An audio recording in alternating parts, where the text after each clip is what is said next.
Okay. Can you hear me now? Always with the problems. Can you hear me now? No.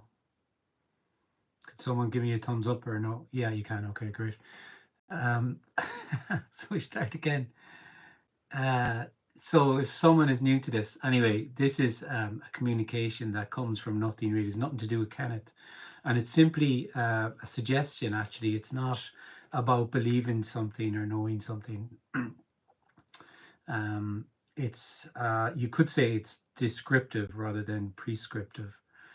And it's very simple, very direct, very ordinary, and it is the simple suggestion that actually there's no you, there's no separate you, and there never has been.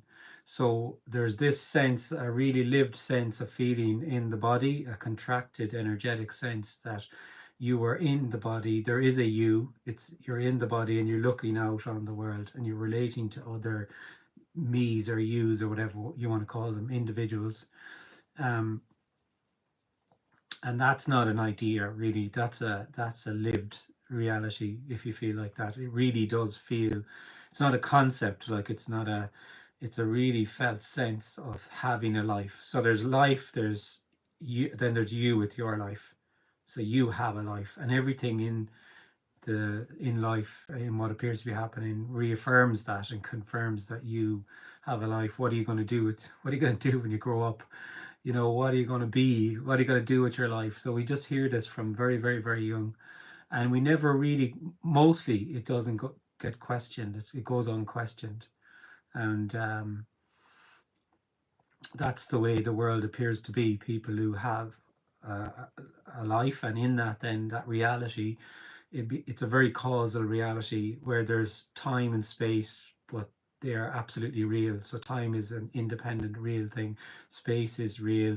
Causality is real. So you throw something up, it falls down. You cause that to happen. You know, whatever. One thing leads to another. In other words, and that's the reality we appear to be living in. So you have a life, things are really happening, time and space are really happening. You're moving forward in a causal reality, and one thing happens, then another, then another. And what's going to be, what is being suggested here is an alternative to that. It's another possible way for it to be seen, and it can just be seen, just like that. It doesn't require any understanding, doesn't require any knowing, requires absolutely nothing at all. It can just be seen that actually there's just simply whatever's appearing to happen. And whatever's appearing to happen is wholeness, oneness, um, unconditional love, whatever words we want to use. It's nothing being everything, everything being nothing, aliveness. And that's the suggestion. What you've always yearned for actually has not been lost from you, but it's appeared to hide by just simply already being everything. So I said appeared to happen also because actually this is nothing appearing to happen, whereas you live in a reality of things actually happening. Um, this is a play of light. This is unknowable. This is indescribable. I cannot describe what I'm talking about. Anyone who's clear in this area cannot describe what's being spoken about. They can just speak towards it or point towards it. And also, if it's an unconditional, uncompromising communication, it doesn't actually address you. There's nobody listening to this. There's no you that's listening to this. There's just the sound of this voice. There's already no individual you. There are no individuals. It's a complete story, although it may feel that you are an individual. So there you go. That's about it, really. You know, it's simple. It's very, very simple. It could not be more. It's too simple. That's the problem.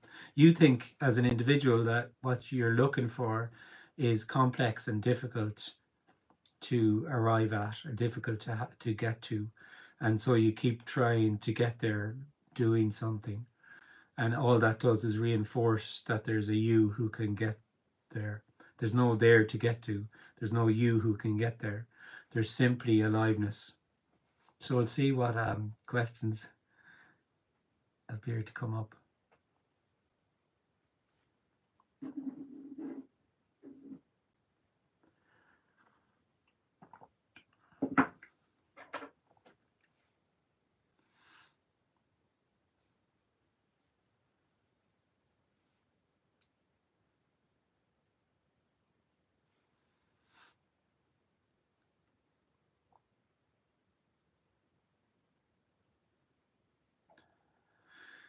Kenneth, for example, your family relocates to another area for your child to attend a particular school.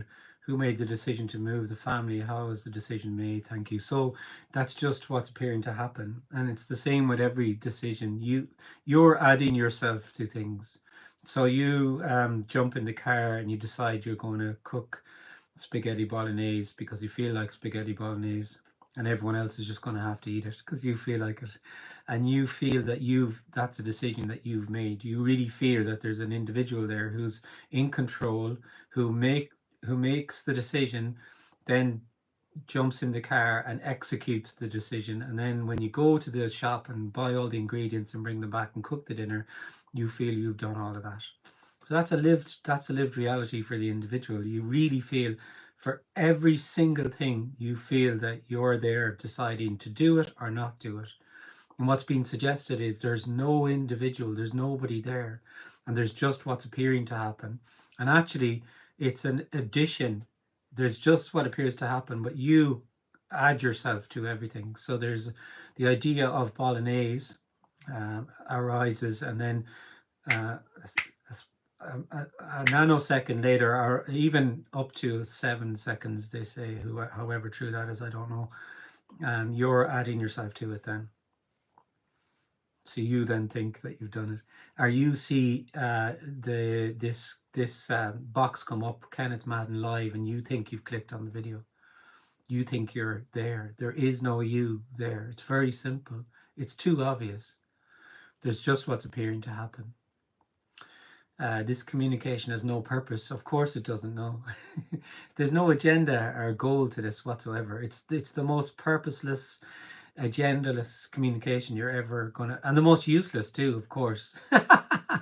This is totally useless. It has to be. You know, if it's not useless, then you can apply it to your life, basically. And then it's a story. So when I have the feeling to have an I, what do I do now when I do not exist? I kind of don't really follow that one, to be honest with you. When I have the feeling to have an I don't really know what that means. So there's, all I can say, it's very simple. All I can say is that there's the sense of an I arises. It's not an idea, it's not a concept, it's not a thought, it's a contracted, energetic, cellular contracted sense of feeling like a separate individual. Obviously, there are regions of the brain that seem to be run this sense of a separate I more than other regions. And if you want to research that, you'll find tons of stuff online about that. And that's why people talk about psilocybin, because it tends to shut down that area. But the way I would describe it is it's an embodied sense of separation. It's an embodied sense of feeling like an I. And this is just a simple suggestion that there is no I. So there's no you who can do something with that or not do something with that. I'm not speaking to an individual. It either resonates, what I'm saying either resonates or it doesn't. Or it's heard as it's heard, you could say.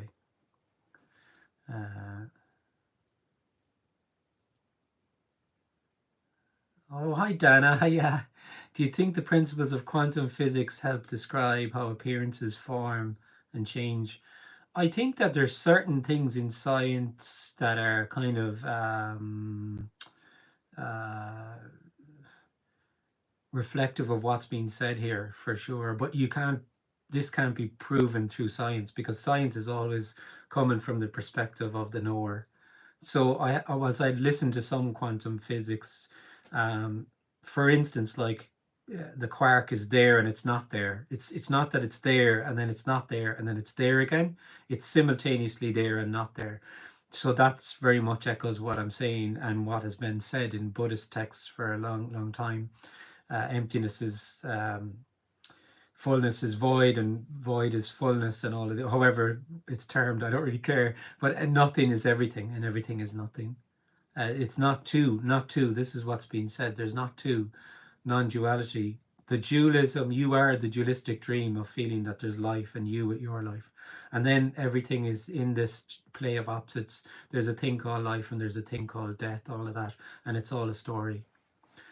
Some of the AI thing is quite interesting if you listen to that as well. I think some of, if you listen to Josh Gabak or someone like that, they're quite clear that there's no individual actually, and that they'd use different terms about how you model your reality and all of these things, that you're basically, this is a biological machine, and the sense that you are an individual, a separate individual with choice, is a complete and utter dream. Other people as well, there's plenty of other people if that's interesting to you, but there's a lot of information out there.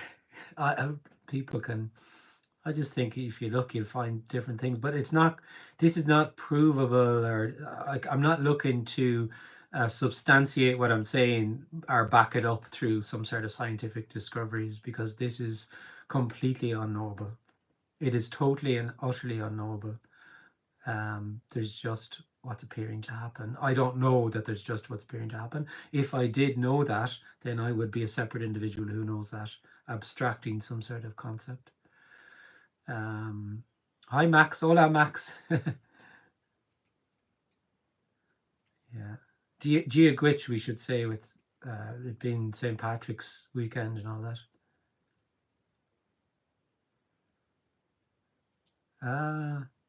Hi Sahara. God, is all the old gang. When you mention collapse or falling away, are you referring to a glimpse or an apparent liberation? Some would say that personal setup only collapse after apparent liberation, not in awakening. So really, like these terms, I don't really dwell on them too much. There is no, first of all, there is no awakening, there's no glimpse, and there's no liberation. Very clear about that.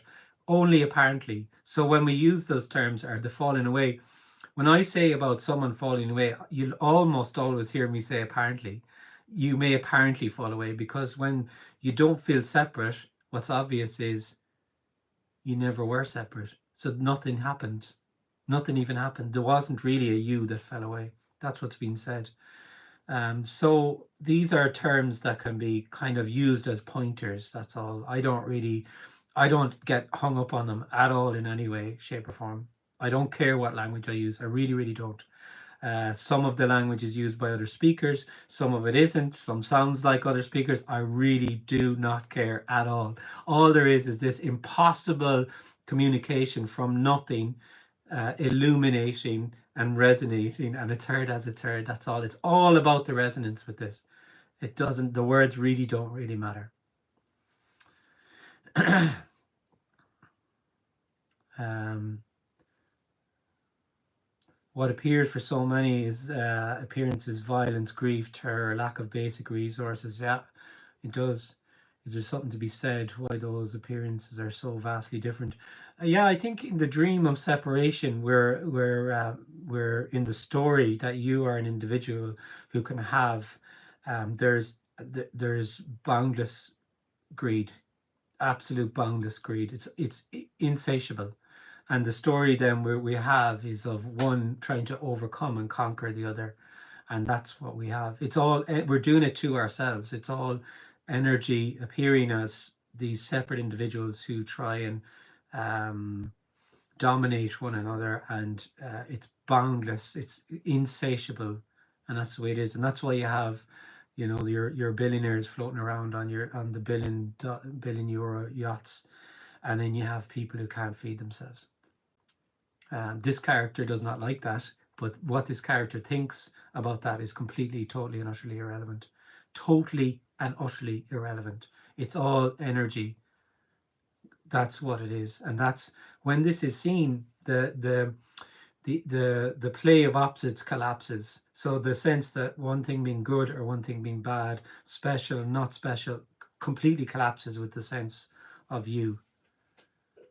So everything is energetic, and that is the way the world appears.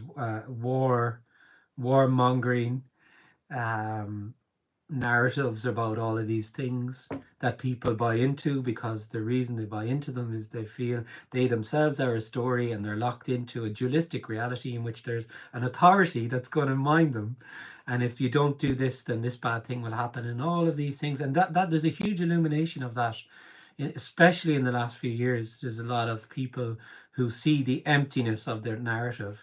So this communication then is not trying to get people to believe one thing or another. It's not trying to get you to believe anything. It's actually just suggesting and illuminating that the narrative is empty, because it is a narrative and there's no separate you or anyone else.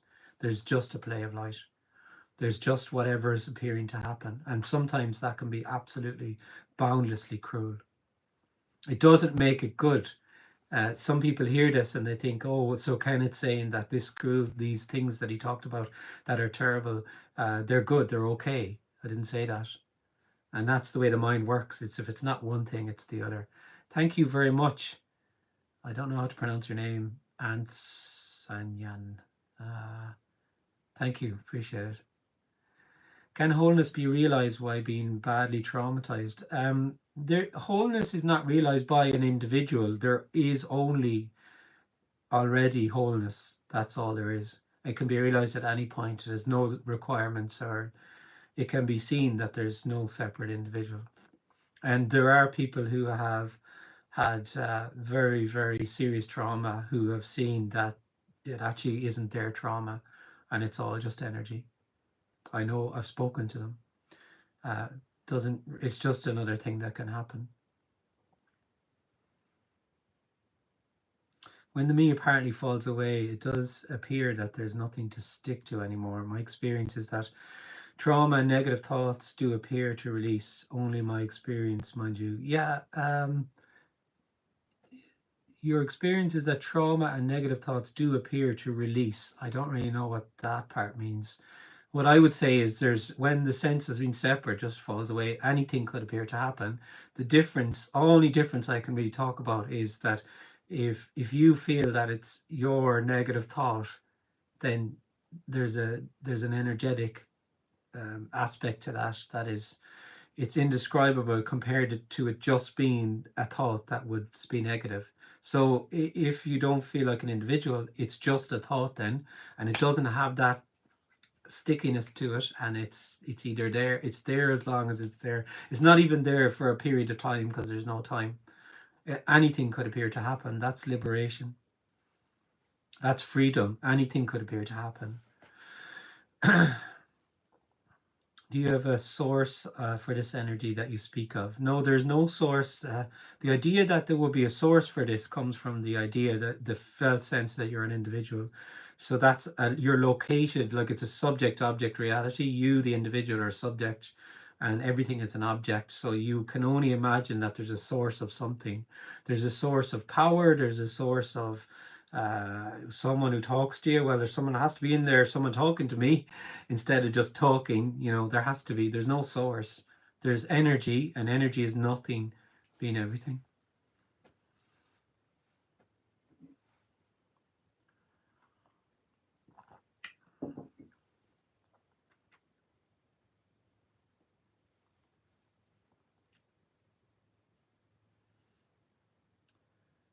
When the me has fallen away, not that it was ever there.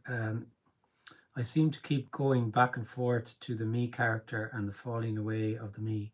Does this happen in your world? I don't have a world, so I can't describe anything. There's no world here. There's just sitting now and talking into a phone and people typing stuff. And there's sounds of birds outside, and it's a nice dry day, and there's just what's appearing to happen. So that's what you described there is what's appearing to happen there, and that's energy as that. So it's inescapable. Whatever, if there's a sense of being an individual, then that's what's appearing to happen. If there isn't, then that's what's appearing to happen. So the suggestion is there's just what is appearing to happen. If that's a sense of contraction, then that's what's appearing to happen. It's inescapable. It's just that. And when that's seen, then it's game over, really, for nobody, even though that's also a story, of course. Um, those negative thoughts releasing, I mean, oh yeah, we're back to the comment about the thoughts. Yeah. So those negative thoughts releasing, I mean, thoughts that have been inherited from generations past, when it's seen there's no time, they seem to unwind. Oh yeah, totally, yeah, absolutely. Yeah, that could definitely, like, this is a loss, really. So that's what's being spoken of here involves a loss, not a gain. You would, as an individual, you would imagine that if something is missing, that you can have it, you can know it, you can experience it. So you're looking for then knowledge, you're looking for a state, you're looking for some sort of experience, something, because you're in that reality of feeling subject object. You think it's something, and actually, amazingly, what's yearned for is a loss. It's not, and the loss then is of the loss of feeling like a you, and everything is lost. So all concepts about beliefs about how people are, how the world is, concepts are seen to be empty, totally empty. Whereas as an individual, they're solid and they're actually kind of make up who you are, your beliefs and your morals and your all of your ideas, and all of that collapses. There's nothing to hold on to at all. It can be terrifying actually for some people, or some people talk about it being terrifying. It's totally terrifying. It's a complete loss of everything. Everything is totally empty, and emptiness is full. Emptiness is unconditional love. So anything can appear to happen, like thoughts, inherited ideas about how society is, how the world is, how politics is, how all of this, just boom. Just a story. It's just a story. They're all just stories. That's all. So it's the difference between feeling that some things are real and seeing they're a story, or feeling like you are real and seeing that you are a story. You could put it that way too. It's that whole thing of having parents and ancestral trauma and a lineage and all that begins to fall apart. My parents don't even feel like my parents anymore. They're other human beings. Yeah, they're not really your like, you don't have, when I say it's a loss of everything, it's a loss of everything. So here, this character is a father, but I don't have anything. There's just fathering is happening.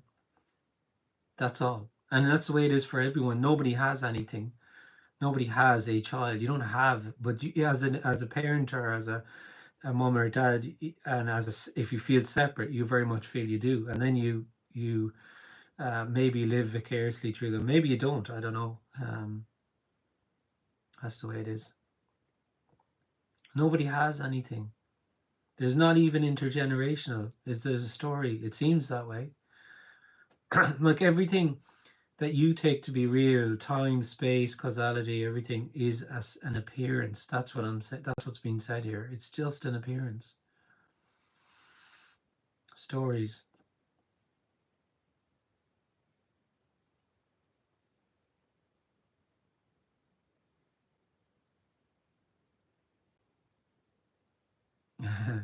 Looking for unconditional love in all the wrong places.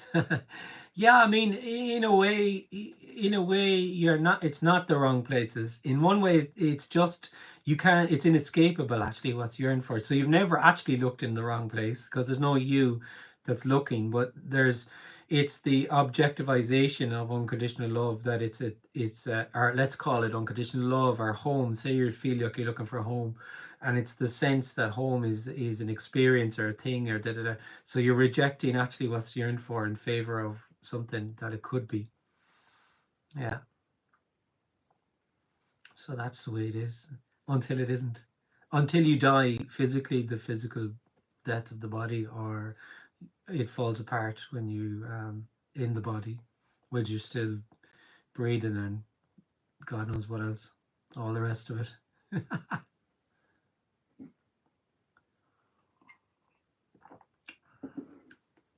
There's just unconditional love. That's what's being said. Like, but when people hear unconditional love, they think of interpersonal love, and that's not what I'm talking about. Unconditional love, what I mean is just aliveness, which is all embracing of everything. So that the opposites collapse, good and bad, um, and everything is just aliveness then. So if something feels uh, shitty or unpleasant, instead of you trying to push that away or understand it or know it or do something with it, it's just another thing that appears to happen. That's liberation. This is liberation. Any idea someone has about liberation is just in a concept or an idea.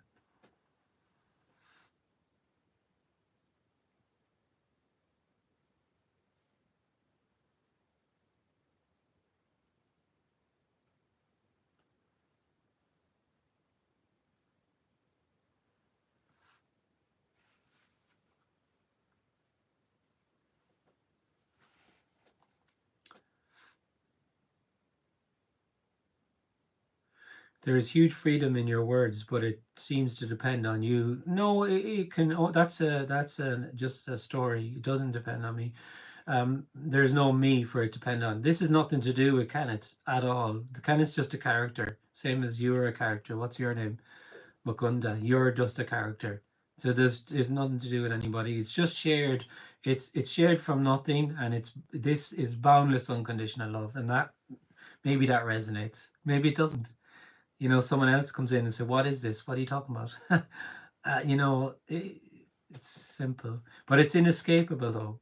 It is inescapable. So it's not like we have what we're going to finish up soon, and it's like, oh, what the individual would think this was a live stream, and there'll be a recording of it, and then it's what's been illuminated is inescapable. It's simply you cannot get away from what you're yearning for actually, because all it is aliveness. That's all there is.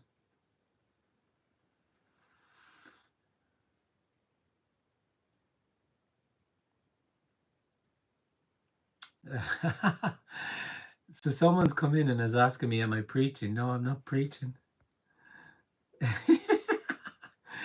I forget sometimes that when I do a YouTube live, people come in and they've absolutely no idea what I'm talking about.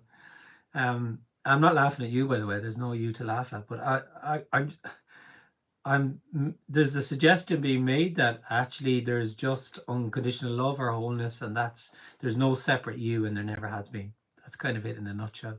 There's no you watching this video. There's just sounds and sitting and phone or whatever. There's no you that's typing in those comments. There's just typing in of comments. There never has been a you ever, ever. It's a story. You are a story. Simple. Very simple. How much is the character when I'm real? How much is the character when I'm real freaking human? I know how to spell. Okay. Uh, all right. I don't know. Sorry. Rubbish comment. I think. Really, I can't really even get through that. Um. Yeah. So that's the story, guys.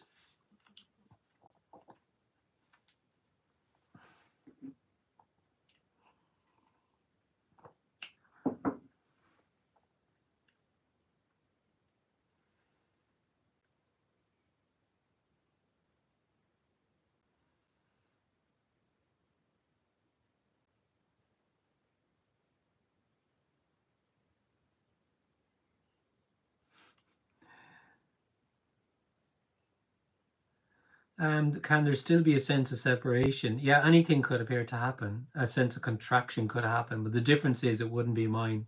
There would be no sense of a you to take delivery of it. So there's just what's appearing to happen then. Anything could appear to happen. Confusion, pain, but they're all just seen as aliveness, so there's no issue with anything. So is there a separate person in your dreams? So they're not your dreams. Um, Dreaming appears to happen. Yeah.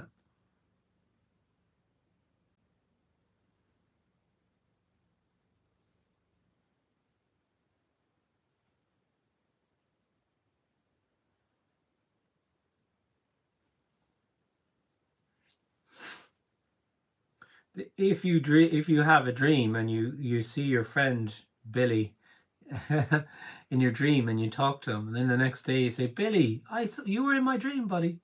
And it would feel like there's this person called, people talk about their dreams that way sometimes, but obviously it was energy, and the energy was dreaming the character of Billy and you, so it wasn't too different. He didn't actually pop in, like. And in a way it's kind of like that you see that, there's no, when you see a person as an individual, you actually feel that they have a life and you have a life, and so when you no longer feel like an individual, if you don't, it's very, very obvious that there's no separate them that has a life. There's just aliveness as Billy, and there's only one. There's only aliveness. This is wholeness. This is oneness. Whatever word you want to use, doesn't really matter.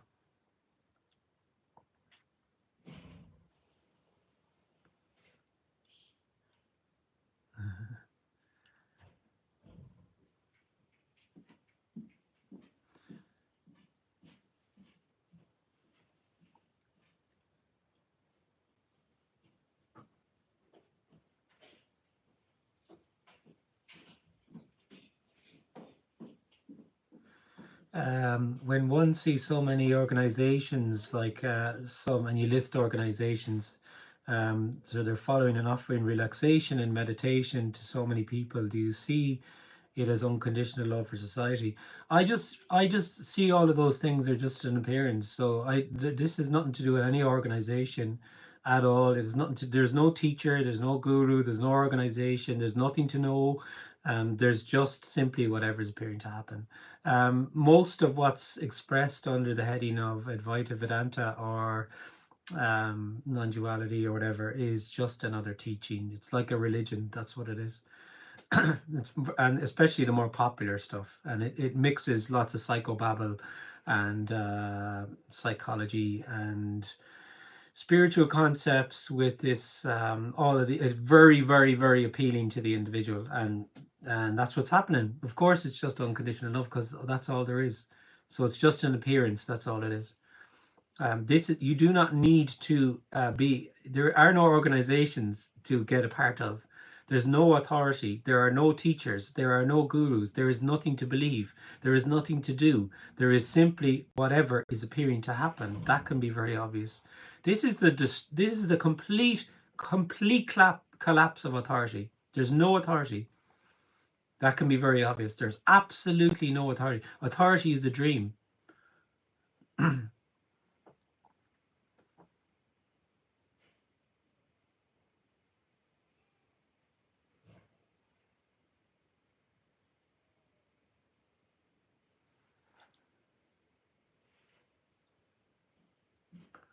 Am I religious? No, I'm not anything. This is I'm not anti either. I'm not anti spirituality. I'm not anti any of that.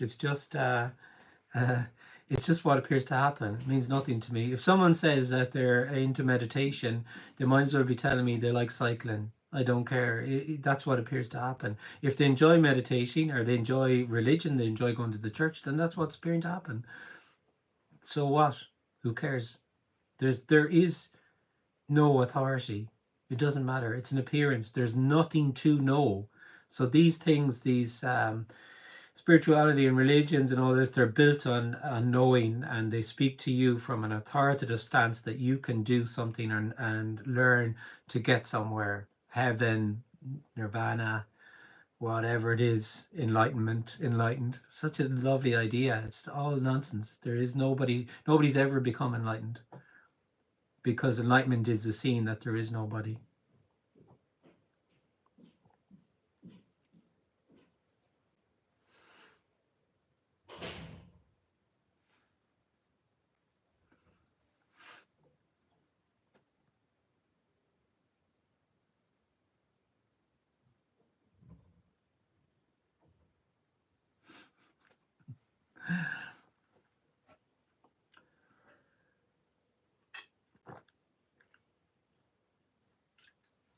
Now, um, so that's the story. Nice to talk to you. The rock is just some amethyst rock. It doesn't. I like rocks, kind of. Yeah, doesn't matter. So there you go. It was nice to see you all. There's a Zoom, yeah. So there's a Zoom talk, sorry, in 20 minutes. So at 2 o'clock. Um, and if you wish to attend, you can email me and I'll send you the link. There's a contribution needed of between 8 and 15 euros. And Sinead, that's it really. If you email me now, I'll definitely the next 10 minutes I'll send you the link. And some of you guys know anyway, you come, so I'll talk to you later. So that's it. It was nice to see you. Uh, I'm in London on at the last weekend in March, Easter weekend. So that's a in-person meeting. You can also join virtually, but if you look at my website, you'll see the links. I'm in London. I'm in Munich in May. I have a retreat in Vietnam in October. I have a retreat in Ireland in September, and I have a retreat in Germany in June. So there you go. That's the big plug. It's all on the website anyway. It was nice to see you. Nice, Dana. Hi, Dana. Look forward to seeing you. Yeah. Okay, guys. Nice. Thanks a million.